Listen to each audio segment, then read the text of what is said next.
Who here remembers 1997's Anaconda? Probably quite a few of you, as, after all, there are so many amazing, unforgettable images in that movie, including J-Lo in an undershirt, Ice Cube being cool, and Jon Voight in one of the campiest and funniest horror movie performances ever, being regurgitated by a giant anaconda snake and winking at our leading lady.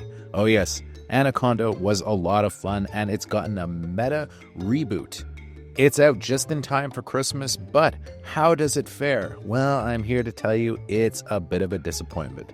So in this one, after one of them unexpectedly acquires the remake rights to 1997's Anaconda, four childhood friends who once dreamed of being filmmakers take out a bank loan and head to the Amazon to shoot a shoestring budget reboot. Now, I must admit that the concept of this new version of Anaconda struck me as promising. The idea of four childhood friends, now in their late 40s and early 50s, heading to the Amazon to shoot a remake of Anaconda of all things, was just silly enough to be brilliant. While the premise may sound too ridiculous to be believed, there have in fact been fan-directed shoestring remakes that kind of went viral, the most famous being the unauthorized Raiders of the Lost Ark remake by a group of kids in the 80s, which later inspired a genuinely touching documentary. The fact that this group chooses to remake Anaconda, one of the silliest horror flicks of the 90s, really kind of tickled me. Too bad the movie isn't really funny at all.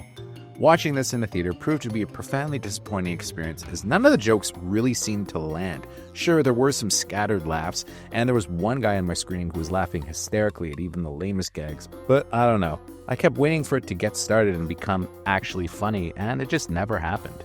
You'd think that with a cast stacked with this many talented, funny people, including Paul Rudd and Jack Black, this should, by sheer accident alone, have generated a few solid belly laughs, but none of them actually happened.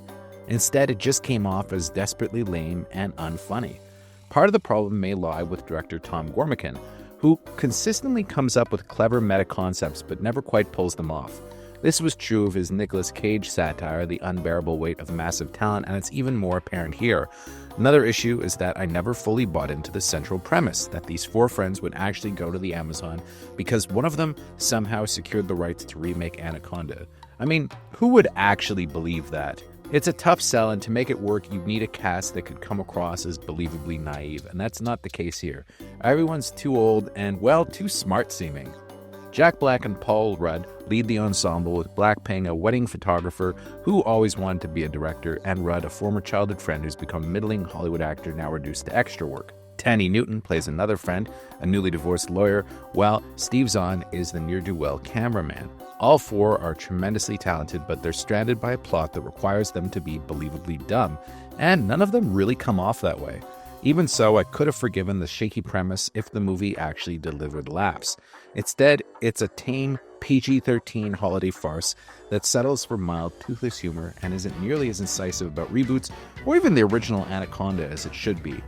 Yes, there are a few easy bit of cameos, but they're also painfully obvious and have already been spoiled by the trailers. Usually, Rudd's presence alone is enough to sell me on a movie, but he's given nothing to work with here. Black at least seems hell-bent on injecting energy into the film, even if his efforts aren't enough to save it. Of the entire cast, the only performance that comes close to being genuinely funny is Selton Mello, who recently played a very different serious role in Walter Salles' I'm Still Here. He plays the snake handler the team hires, who happens to own his own pet anaconda. The film goes even further off the rails once the mutant man-eating anacondas show up, with Gormican awkwardly trying to juggle carnage and comedy. Ironically, the 1997 Anaconda, which played everything straight, is at least 10 times funnier than this intentionally comedic version. In the end, this new Anaconda is a real bummer. Mainstream comedies are increasingly rare these days, and I miss seeing them on the big screen. The Naked Gun was a welcome throwback to an era where you could just shut your brain off for 90 minutes and share some laughs with an audience. I was really hoping for the same here, but sadly that's not at all what I got, and I give this a tremendously disappointing 4 out of 10.